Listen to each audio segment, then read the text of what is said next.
अस्सलाम वालेकुम।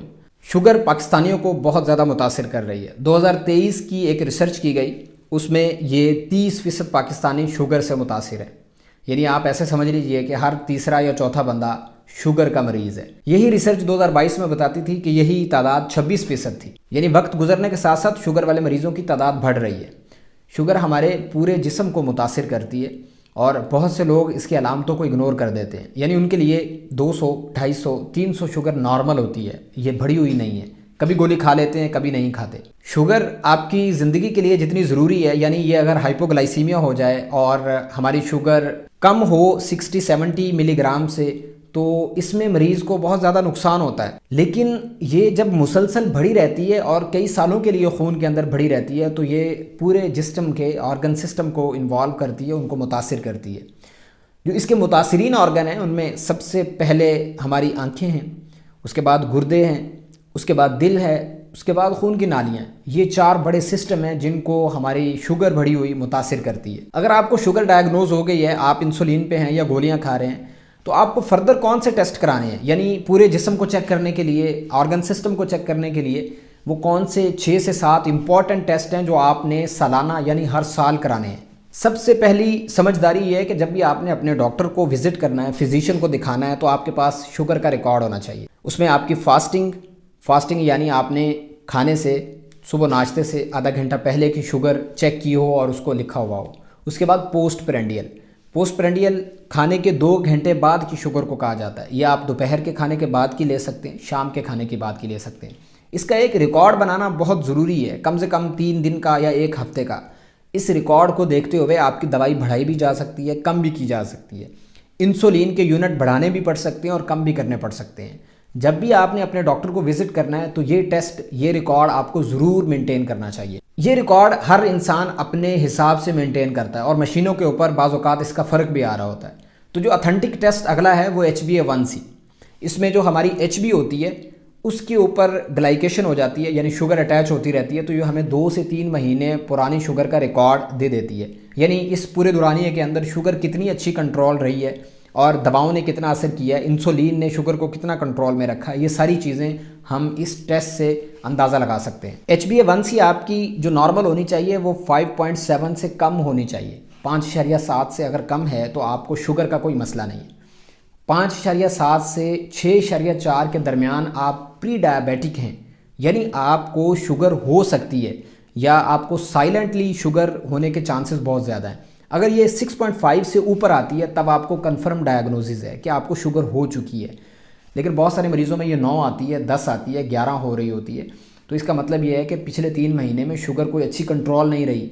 अगर इसको एक रफली 7 को रिलेट किया जाता है कि अगर 10 या 11 के करीब है, तो इट मीन कि आपकी एवरेज शुगर 400 के करीब रही है। तो डॉक्टर इसको ठीक करने के लिए एक गोल सेट करते हैं। मिसाल के तौर पर एक मरीज़ की HbA1c 10 आ गई है, तो डॉक्टर एक गोल सेट कर लेते हैं कि हमने इसको पहले 8 पे लेके आना है।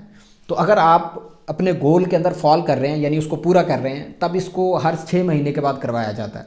लेकिन अगर आपका गोल मीट नहीं हो रहा या डॉक्टर ने मेडिकेशंस को तब्दील किया है, तब इसको हर 3 महीने के बाद करवाना पड़ सकता है। जो अगला टेस्ट है वो गुर्दों का टेस्ट है। उसमें सीरम क्रिएटिनिन कराते हैं।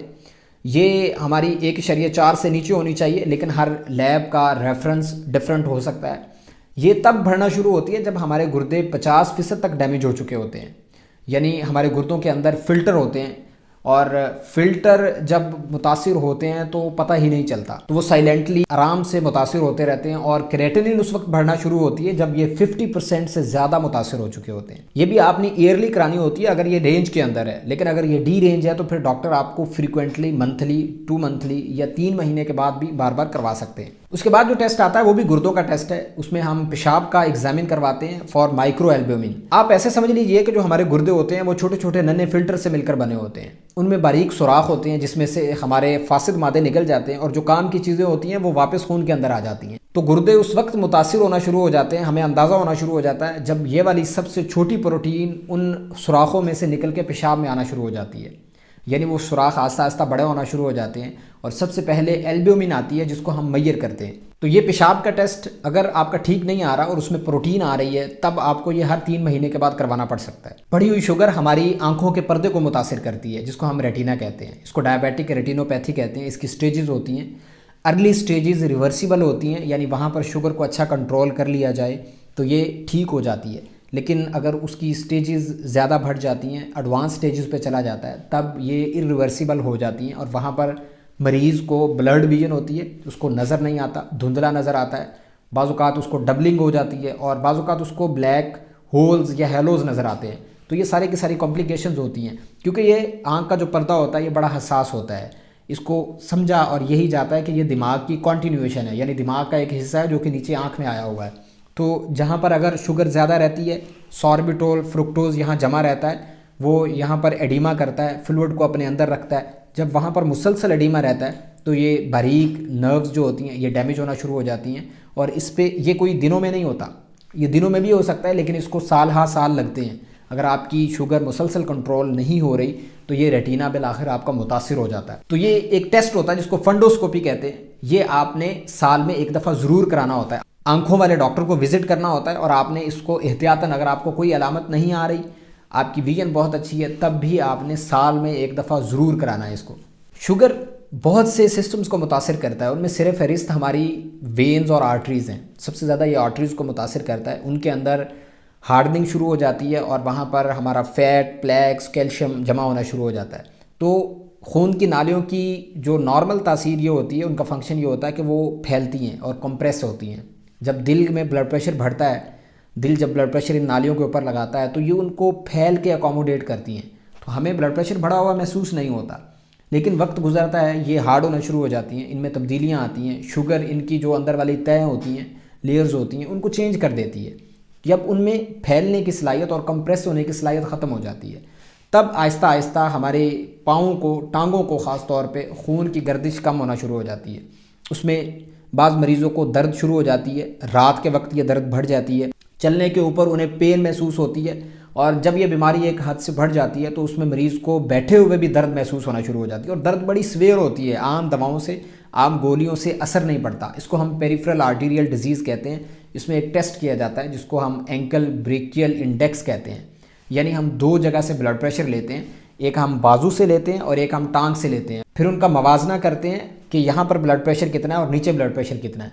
अगर उनमें बहुत ज़्यादा फ़र्क आए तो हम फिर उसमें दवाएं शुरू करते हैं, जिसमें खून पतला करने वाली दवाएं हैं, शुगर को ठीक करने वाली दवाएं हैं और इसके अलावा फ़ैट को, लिपिड को, कोलेस्ट्रोल को कम करने वाली दवाएं, ये सारी दवाएं फिर शुरू कराई जाती हैं। ये भी साल में आपने एक दफ़ा ज़रूर कराना होता है। ये वो एक लिस्ट है जो ज़रूरी टेस्टों की है, जो कि अगर आप शुगर के मरीज़ हैं तो आपके लिए बेइंतहा ज़रूरी हैं कि आप साल में एक दफ़ा इनकी स्क्रीनिंग ज़रूर कराएँ। क्योंकि अगर कोई भी चीज़ मिस होती है और आपको पता ही नहीं चलता, आप 1 या 2 लेवल फास्टिंग के ले लेते हैं, पोस्ट प्रेंडियल के ले लेते हैं, वो बाज़-औक़ात मशीन के हिसाब से ठीक भी आ रही होती है, तो ये वाले टेस्ट फिर भी कराना बहुत ज़रूरी है। इसके साथ आपको लिपिड प्रोफाइल कराना है, क्योंकि शुगर वाले मरीज़ों में लिपिड के बढ़ने के बहुत चांस होते हैं, लेकिन अगर शुगर वाले मरीज़ों में लिपिड बढ़ते हैं तो उनके दिल के अटैक, दिल के मसाइल होने का बहुत ज़्यादा चांस होता है। अमूमन ये जो दिल के अटैक वाले मरीज़ आ रहे होते हैं, किसी नॉर्मल इंसान को भी ये मसला हो सकता है, लेकिन ये सबसे ज़्यादा शुगर वाले मरीज़ों को, जिनमें फ़ैट, लिपिड, कोलेस्ट्रोल बढ़ा होता है, ये उनको मुतासिर करते हैं। और आखिर पे last but not least, body mass index, BMI, body mass index, ये ओबेसिटी को, मोटापे को देखने का एक पैमाना होता है। इसमें एक फार्मूला होता है जिसमें हम अपने वज़न को केजीज़ में ले लेते हैं, किलोग्राम में, उसको हम ऊपर रखते हैं और उसको तकसीम कर देते हैं अपनी हाइट को, और हाइट हमने मीटर में लेनी होती है और तकसीम करने से पहले हमने हाइट को एक दफ़ा आपस में ज़रब दे लेनी होती है। तो ये फार्मूला होता है, इसमें हमारे पास एक वैल्यू आ जाती है, वो 18.5 से 24.9 के दरमियान होती है। अगर ये 24.9 को क्रॉस करती है, यानी 25 से ऊपर हो जाती है, तब आप मोटापे का शिकार हैं। तब आपको रिस्क बहुत ज़्यादा है कि आपको दिल के मसाइल, गुर्दों के मसाइल, आँखों के मसाइल होने का चांस बहुत ज़्यादा है। तो ये भी आपने सालाना एक दफ़ा कैलकुलेट करना है। अगर आप नॉर्मल रेंज में फ़ॉल कर रहे हैं तो फिर बेहतरीन है, फिर चांस बहुत ज़्यादा है कि आपको ये वाली संजीदा और जो सीरियस बीमारियाँ हैं वो हो जाएँ। अगर आपका ऊपर आ रहा है, ओबेसिटी वाले कैटेगरी में आप फॉल कर रहे हैं, तब आपको अपनी शुगर को बहुत ज़्यादा मैनेज करने की और देखने की ज़रूरत है। इसके साथ साथ प्रो टिप ये है कि आपकी शुगर उस वक्त कंट्रोल होगी जब आप फिज़िकल एक्टिविटी करेंगे। आपकी जो हसासियत ख़त्म हो जाती है, यानी इंसुलिन भी अवेलेबल है, शुगर भी अवेलेबल है खून की नालियों में, लेकिन वो सेल्स के अंदर एंटर नहीं हो रही, उसको ठीक करने का सबसे बेहतरीन ज़रिया ये है कि आप फिज़िकल एक्टिविटी करें। आप मोटरसाइकिल छोड़ दें, आपने अगर 1 या 2 किलोमीटर के ऊपर आपका काम है, ऑफिस है, तो कोशिश करें कि पैदल जाएं। कोई भी घर से सामान लेने के लिए आपने करीबी मार्केट में जाना है, कोशिश करें कि पैदल जाएं। ये सारे के सारी शिफ्टिंग कर लें, अपने लाइफस्टाइल को मॉडिफाई कर लें, अपनी कंफर्ट जोन से बाहर आ जाएं। यानी आपने अब अगर आप कंफर्ट जोन में रहते हैं तो ये शुगर आपके ऊपर चढ़ाई कर देगी, ये आपके लिए वबा बन जाएगी। लेकिन अगर शुगर के साथ आप अपने लाइफस्टाइल को मॉडिफाई कर लेते हैं तो आप इसको बहुत अच्छे से मैनेज रख सकते हैं। आपको महसूस भी नहीं होगा कि आपको शुगर की बीमारी है। रोज़ाना आपकी ज़िंदगी में एक्सरसाइज होनी चाहिए। इसके अलावा अगर एक्सरसाइज नहीं है, जॉगिंग हो सकती है, साइकिलिंग हो सकती है, आप रनिंग कर सकते हैं। करीबी पार्क के अंदर आप ट्रैक पे आधा पौना घंटा 1 घंटा आप चक्कर लगा सकते हैं। ये सारी की सारी वो चीज़ें हैं जो इस इंसुलिन की हसासियत को बढ़ाएंगी। तो यही जो इंसुलिन आपके जिस्म में पैदा हो रही है, ये सेंसिटिव हो जाएगी और ये वही ग्लूकोज को आपके सेल्स के अंदर मूव करवाना शुरू कर देगी। जब आपका शुगर खून के अंदर खाने के बाद 200 से कम आ जाएगा, 180 से कम आ जाएगा, तो आपको अलामतें आना ख़त्म हो जाएंगी, आपकी थकावट ख़त्म हो जाएगी, आप चुस्त रहने लग जाएंगे, आपकी नज़र बेहतर होना शुरू हो जाएगी, आपके जो गुर्दे मुतासिर हो रहे थे वो ठीक होना शुरू हो जाएंगे। अगर आपने वीडियो यहाँ तक देख ली है तो बहुत शुक्रिया। एक MBBS डॉक्टर हूँ और मैं सर्जरी के अंदर स्पेशलाइजेशन कर रहा हूँ। अगर सर्जरी से मुतालिक आपको कोई भी मसला हो, कोई क्वेश्चन हो, आपकी कोई क्वेरी हो, तो वो आप कमेंट्स में ज़रूर लिखें। मैं ये कोशिश कर रहा हूँ कि आने वाली वीडियोस के अंदर मैं किसी एक का या 2 लोगों के क्वेश्चंस उठाएं और उनको डिस्कस करें वीडियो के आखिर में 1 या 2 मिनट के लिए। तो इस चैनल को सब्सक्राइब कर लीजिए। वीडियो आपको पसंद आई इसको लाइक कर दीजिए, अपने दोस्तों से, रिश्तेदारों से शेयर कर लीजिए। अपनों का, अपनी सेहत का बहुत सा ख्याल रखें, मुझे दुआ में याद रखें। अल्लाह हाफ़िज़।